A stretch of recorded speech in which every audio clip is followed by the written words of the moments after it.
പശ്ചിമേഷ്യയിൽ യുദ്ധം തുടങ്ങി. ഇസ്രായേൽ ഒരു വശത്തും മറുവശത്ത് ഇറാൻ ഉൾപ്പെടെയുള്ള അറബ് രാജ്യങ്ങളും.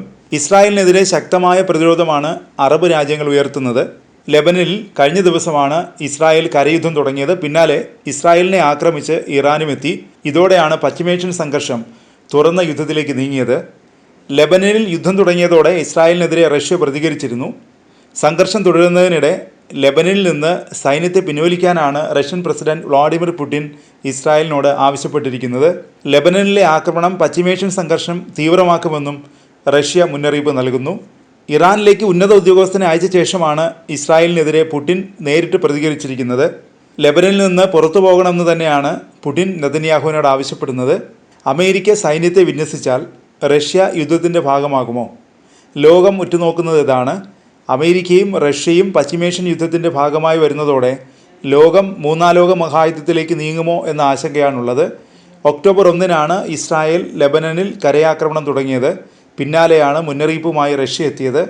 യുദ്ധം വ്യാപിക്കുമോ എന്ന ഭയത്തിനിടെയാണ് സൈന്യത്തെ ലെബനനിൽ നിന്ന് പിൻവലിക്കണമെന്ന് റഷ്യ ഇസ്രായേലിനോട് ആവശ്യപ്പെട്ടത്. ലെബനൻ സായുധ സേനയായ ഹിസ്ബുള്ളയെ പിന്തുണയ്ക്കുന്ന ഇറാനിൽ റഷ്യൻ പ്രധാനമന്ത്രി സന്ദർശനം നടത്തിയിരുന്നു.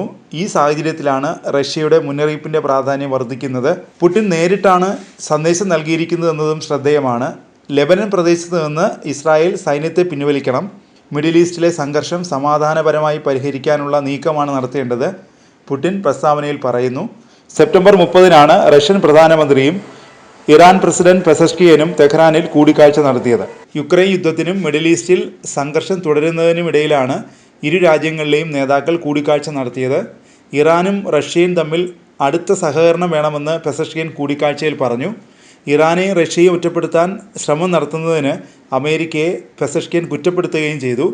അതിനിടെയാണ് ഇറാൻ ഇസ്രായേലിനെതിരെ മിസൈൽ ആക്രമണം നടത്തിയത്. ടെൽ-അവീവിനെയും ജെറുസലേമിനെയും ലക്ഷ്യം വെച്ച് 180ഓളം മിസൈലുകളാണ് ഇറാൻ തൊടുത്തുവിട്ടത്. മിസൈൽ ആക്രമണങ്ങൾക്ക് പിന്നാലെ സെൻട്രൽ ഇസ്രായേലിലെ ജാഫ്നയിൽ ചൊവ്വാഴ്ച രാത്രിയിൽ വെടിവയ്പ് ഉണ്ടായി. വെടിവയ്പിൽ 8 പേരാണ് കൊല്ലപ്പെട്ടത്. ഇറാന്റെ ആക്രമണത്തിന് പിന്നാലെ നെതന്യാഹുവിൻ്റെ പ്രതികരണവും വന്നു.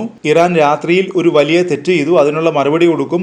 ഈ തെറ്റിന് ഇറാൻ വലിയ വില നൽകേണ്ടി വരുമെന്നാണ് നെതന്യാഹു മുന്നറിയിപ്പ് നൽകിയത്. ഇസ്രായേലിൽ മിസൈൽ ആക്രമണം നടത്തിയതിന് പിന്നാലെ മുന്നറിയിപ്പുമായി ഇറാനും രംഗത്ത് വന്നു. ഇത് ഇസ്രായേലിനെതിരെയുള്ള ശക്തമായ പ്രതികരണമാണ്. തിരിച്ചടിച്ചാൽ പ്രത്യാക്രമണം രൂക്ഷമാകും. സയനിസ്റ്റ് ഭരണകൂടം പ്രതികരിക്കാനോ കൂടുതൽ ദ്രോഹപ്രവർത്തനങ്ങൾ നടത്താനോ ധൈര്യപ്പെടുകയാണെങ്കിൽ തുടർന്നും പ്രതികരണം ഉണ്ടാകും. ഇങ്ങനെയാണ് ഇറാൻ വ്യക്തമാക്കിയത്. US-നും ഇറാൻ മുന്നറിയിപ്പ് നൽകിയിരുന്നു. അമേരിക്ക ഇടപെട്ടാൽ ഇറാഖിലെയും പ്രദേശങ്ങളിലെയും എല്ലാ അമേരിക്കൻ താവളങ്ങളും ലക്ഷ്യമിടുമെന്നായിരുന്നു US-നുള്ള ഇറാൻ്റെ മുന്നറിയിപ്പ്.